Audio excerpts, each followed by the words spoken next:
Bonjour à toutes et à tous et bienvenue pour ce nouveau numéro de 100% Paris Turf. C'est le grand week-end de l'Arc de Triomphe et si la journée de dimanche sera somptueuse, celle de samedi n'est pas en reste avec au programme 2 groupes 1, 3 groupes 2, d'autres bonnes épreuves dont le Quintet Plus pour une réunion qui ne comptera pas moins de 10 courses.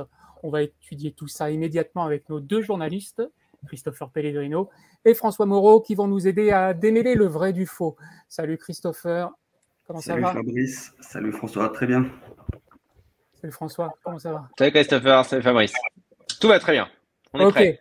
bon, mais le programme est riche, alors sans plus attendre, je vous propose d'attaquer la première course. On commence fort ce week-end avec le prix Chaudenay, un groupe 2 sur 3000 mètres, réservé aux seuls 3 ans. François, à toi l'honneur de commencer. Écoute, j'ai commencé par un cheval irlandais avec le numéro 5, Harbour Win. J'ai vu ta dernière sortie sur les forums de Leopardston. C'est un cheval qui semble-t-il, beaucoup de moyens. Il est hongre, il s'imposait sur 2800 mètres ce jour-là, donc il n'y a pas de problème. Il l'a fait vraiment en cheval costaud comme peuvent l'être les concurrents d'outre-Manche. Et je pense qu'il va donner du fil à retordre au favori français, hein, le numéro 4. Galeriste, on peut pas lui reprocher grand-chose non plus, mais je lui préfère l'Irlandais. 5 et 4. Christopher, tu as fait un choix irlandais également? Exactement, puisque j'ai les deux mêmes que François et j'ai également placé en tête de ma sélection Harbour Wind, effectivement, comme l'a dit François. Ok, Il a été vraiment impressionnant à Leopardson. Je pense qu'il a vraiment le profil pour faire un bon élément d'âge chez les stayers. ça marche. Bon, on va pas s'attarder plus longtemps sur cette course si vous avez le même prono. On poursuit avec le Qatar Arabian Trophy des juments, un groupe 1 qui, comme son nom l'indique, est réservé aux juments de sang arabe. Des concurrentes de 4 ans, Christopher, qui as-tu choisi? J'ai porté ma préférence sur deux des trois représentantes de Thomas Fourcy. Fourcy, avec en tête de la sélection le numéro 3, Nour Al-Mouri. Nour Al-Mouri qui avait enlevé le Qatar Arabian Trophy des pouliches pour les 3 ans l'an passé. Elle est invaincue en 2 sorties cette saison. Elle arrive avec de la fraîcheur. Et selon moi, elle semble capable de signer un nouveau succès au plus haut niveau face à sa compagne d'entraînement, Gada, le numéro 2, qui est plus tardive, qui a été ménagée l'an passé. Mais cette saison, vraiment, elle vole de progrès en progrès. Elle vient d'enlever la Qatar Cup, le prix Dragon, pour ses débuts à Longchamp face à ses aînés. Dès lors, je la pense capable de très bien courir ce samedi. François, Thomas Fourcy, c'est une valeur sûre dans ces épreuves-là. Ouais, c'est les deux mêmes que Christopher, l'ordre inverse. Je pense qu'il n'y a pas grand-chose entre les deux, mais je préfère Gada à Nora Almori pour une petite cote, mais je pense que Thomas Fourcy a les clés de cette épreuve en tout cas. Effectivement. On passe au premier groupe 1 du week-end avec le Qatar, prix du cadran. Ils ne sont pas nombreux au départ de ce groupe 1 sur 4000 mètres. Est-ce que cela rend les choses plus simples pour autant, François? Ah oui, c'est très simple. Je veux dire, Mieux. là, là, si on l'a pas, celle-là, on arrête, hein. Non, mais franchement, pour moi, il y a deux chevaux dans la course. Trouchan, qui a gagné le prix du cadran Il y a 2 ans. 2021, qui reste sur une victoire, il y a 2 ans, ouais, 2021, qui reste sur une victoire à Doncaster. Alors, c'est un cheval voilà, qui est réputé pour apprécier les pistes très souples. Ça ne sera pas le cas à Longchamp ce week-end, mais ça devrait suffire. Et puis, la seule opposition pour moi, c'est Emily Dickinson, la Mhm. pensionnaire d'Aiden O'Brien, qui est terminée quatrième de la Gold Cup et deuxième de la Goodwood Cup. Je ne crois pas du tout aux autres dans cette épreuve, donc 4 et 6. Christopher, tu as le même constat? J'ai le même constat, une édition vraiment, vraiment famélique du cadran. Même constat, même choix avec Trouchan en tête, Emily Dickinson en 2. C'est effectivement que je rejoins François Trouchan. La seule interrogation, entre guillemets, c'est le bon terrain. Peut-être que sur le bon terrain, Emily Dickinson, elle peut avoir ce petit kick en plus. Mais bon, sur la distance et l'aptitude au parcours, je mettrai en tête Trouchan également. Donc 4 et 6. C'est noté. Le prix de la place des Vosges, c'est le quintet de ce samedi sur les 2500 mètres de la grande piste. Et c'est la 4e course. Ils seront 16 âgés de 3 ans et plus au départ. Christopher, est-ce que ça t'inspire, ce quintet? Alors, ça m'inspire qu'il est, bon, comme tous les quintés au galop, mais celui-ci particulièrement ouvert. On a des chevaux en haut de tableau qui redescendent de catégorie, qui ont figuré dans des listed, voire des groupes, qu'il a profit de la référence de l'épreuve pour revenir dans les handicaps. Alors personnellement, j'ai plutôt porté mon choix sur des chevaux qu'on a récemment vus dans ce style d'épreuve. Et j'ai porté ma préférence sur le numéro 8, Agile. Agile, une pensionnaire de Jean-Marie Béguinier qui reste sur sa victoire du 10 juillet à Chantilly. Elle n'a pas été revue depuis. Et franchement, pour moi, ce jour-là, elle s'imposait de peu, mais avec une certaine marge. Vraiment, elle a trouvé le jour qu'à 100 mètres du poteau et elle a gagné en 3 foulées. 3 kilos en plus, elle a été supplémentée. Sincèrement, je pense qu'elle a le potentiel pour doubler la mise. Ouais, c'est encore jouable à tes yeux. Ouais, je pense. Et je lui opposerai le numéro 10, Matori Gold, qui a un peu le même profil, qui est une pouliche qui a peu couru jusqu'ici et qui, elle aussi, s'est affirmée comme une bonne recrue dans les grands handicaps cette saison. Et elle vient d'ailleurs d'échouer du minimum ici même dans un quintet analogue. Elle a refait un terrain considérable ce jour-là. Elle était encore parmi les dernières entrées de ligne droite. Elle a fini en trombe en dehors. Là, elle a encore un numéro un peu en dehors, mais je pense que si ça se goupille bien, là, elle va jouer encore les premiers rôles. Ok. François, me dis pas que tu as les deux mêmes cette fois-ci. Ah non, pas du tout. Ah, ça me non. rassure. Non, moi j'ai les deux premiers, donc on ne peut pas avoir les mêmes. J'ai mis en tête Wood City, entraînement très en forme de Fabrice Chaper, qui a gagné encore un quintet plus jeudi. Voilà, Wood City, c'était la note la dernière fois sur les programmes de Deauville dans le handicap de la Manche. 2500 mètres, c'est aussi son sport, il l'avait prouvé à Deauville en début de mon meeting. Donc je pense qu'il peut tout à fait s'imposer. Il sera associé à Christian Desmureaux. Et je confirme ma confiance pour le numéro 9, Utamaro, qui est le tenant du titre. Et d'ailleurs, il n'a fait que des bonnes sorties depuis. Il est en 38,5 de valeur. Donc voilà, je le trouve plutôt encore bien placé au poids. Il a fait plusieurs places, donc 7 et 9. Ok, bah c'est le moment d'évoquer les Arcana séries, le Haras de Bouquetot, une classe 2 pour 2 ans, très richement dotée, avec pas moins de 320 000 € à se partager, soit plus que dans les groupes 1 du jour. C'est forcément un objectif pour tous les entourages. Qui sera ton favori, François? Bah là, alors j'arrive pas à dire son nom, mais il est déclassé. Island is the Stream. Voilà, c'est ça, voilà. Mais je l'ai pas là, mais ouais. Et il vient de terminer deuxième des National Stakes, des National Stakes au Cura entre Henry Longfellow, qui est le deuxième favori du derby d'Epsom de l'année prochaine, et Bucanero Fuerte, qui avait remporté un groupe 1 et il lui a mis 7 longueurs. Bah ouais, là l'engagement idéal. Il est bien fait d'être d'acheter ou vente Arcana Series. Pour moi, même si c'est les 2 ans et voilà, on sait jamais. Il peut y avoir un avion de chasse à côté. En tout cas, sur ce qu'il a fait sur le papier, il sera grandissime favori.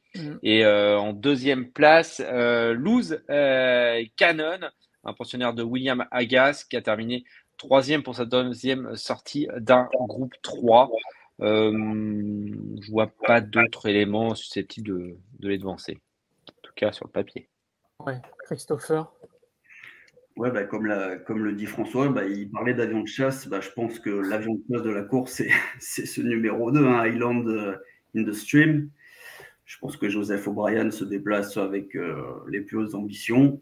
Bon, effectivement, les 2 ans, ça peut évoluer d'une course à l'autre. Il nous arrive d'Irlande. Bon, mais avant le coup, sincèrement, il a du métier. Ça, il s'annonce difficile à battre. Et pour ma part, je tenterai bien un outsider dans cette épreuve avec le numéro 10, Eternals Beauté. C'est une pouliche qui est en constant progrès depuis ses débuts. Et je trouve qu'elle a de bonnes lignes, cette Eternals Beauté, puisqu'elle avait été dominée par Chiffrine, qui a confirmé ensuite au niveau groupe au mois de juillet. Elle vient d'ouvrir son palmarès à Clairefontaine en devançant des poulains qui eux-mêmes ont répété par la suite en s'imposant.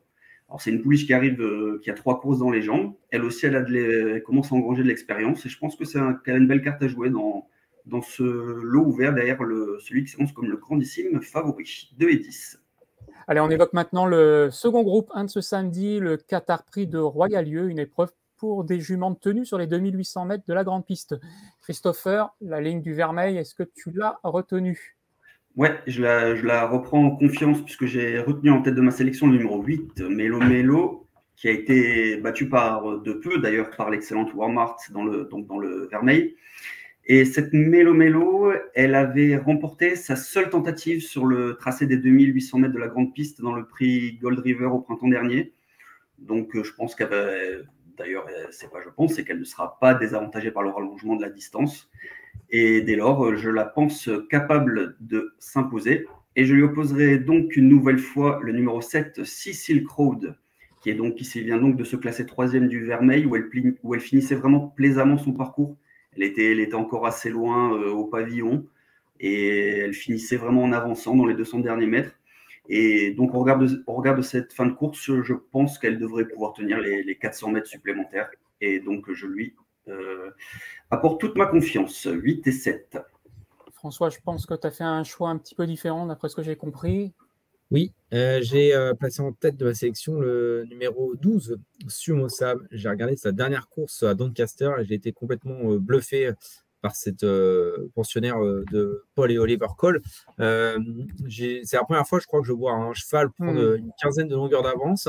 Dans la ligne droite, ils tombent tous dessus et non, elle repart, elle s'impose vraiment avec une manière vraiment très intéressante. Elle avait remporté, c'était pas juste un coup d'essai, hein, il avait remporté une victoire également en groupe 2 à Goodwood avant en terrain lourd. Alors, certes, je pense qu'elle est meilleure en piste souple, mais c'est vrai que les deux dernières sorties m'encouragent vraiment à la croire capable de s'imposer dans ce prix de Royal sur 2800 mètres.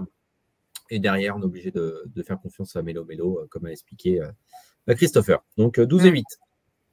C'est d'accord. Allez, on passe au Qatar Prix. Daniel Wildenstein, la 7e course. Un groupe 2 sur le mail pour des concurrents de 3 ans et plus. François, quel sera ton choix?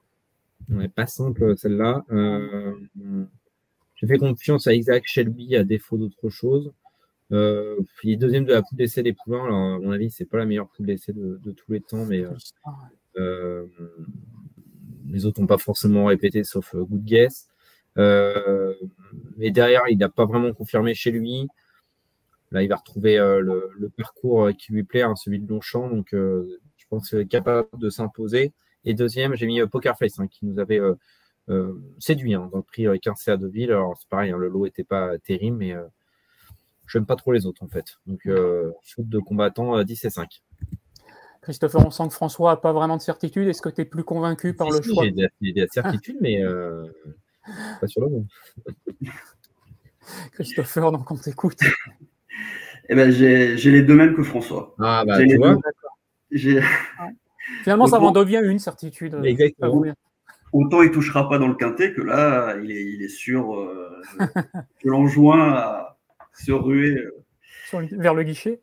Exactement. Donc effectivement, et pareil, en tête, Isaac Shelby, deuxième de la poule d'essai. Je le trouve un peu dur, François, sur ses sorties suivantes en Angleterre, même s'il n'a pas triomphé au plus haut niveau. Je trouve que vraiment les lots étaient consistants, même si effectivement la poule d'essai de cette année en France n'était pas tip-top. Mais par la suite, les lots, ils étaient vraiment consistants. Donc je pense qu'il fait bien Longchamp, donc il a montré une aptitude à Longchamp, donc je le retiens avec certaine confiance. Et Poker Face, effectivement, il a été impressionnant à Deauville, bon, à un niveau moindre, mais auparavant, pour appuyer un peu plus, il avait devancé un cheval qui s'appelle Flightplan au mois de juillet à Contrefact, qui lui s'est imposé par la suite au niveau groupe 2. Donc ce Poker Face, je le pense tout à fait capable de monter de catégorie avec bonheur. C'est d'accord. La 8e, c'est le Qatar Prix Dollar. On retrouve Jack Tercel, vainqueur du Grand Prix de Deauville, qui sera monté pour la première fois par Frankie Dettori. Christopher, est-ce que Jack Darcy, ça fait partie de ton prono? Pas du tout. Pas du tout. Ok. Pas du tout. Je retiens en tête le numéro 7, Horizon Doré. Bah, c'est tout simplement limite inconnu, je crois. Hein. C'est un Hongre de grand talent. Je le trouve vraiment de plus en plus impressionnant. Le dernier coup, bon, face au sol 3 ans, mais dans le prix du Prince d'Orange, il a vraiment surclassé l'opposition. Dans les 100 derniers mètres, on ne voyait plus que lui. Je pense qu'il a désormais assez de métier pour rivaliser avec les vieux. C'est un cheval qui est assez facile à monter. Je le pense capable de poursuivre sur sa lancée. Et je lui opposerai le numéro 2, Erevan. Alors Erevan, il a un peu de mal à se retrouver cette saison, même si les deux dernières fois, c'était pas si mal dans ce qui était pour moi des vrais groupes 1. Il a peut-être plus son accélération d'antan sur 1600 mètres, mais du coup, je pense que grâce au rallongement de la distance, il peut avoir ce petit changement de vitesse un peu supérieur aux autres.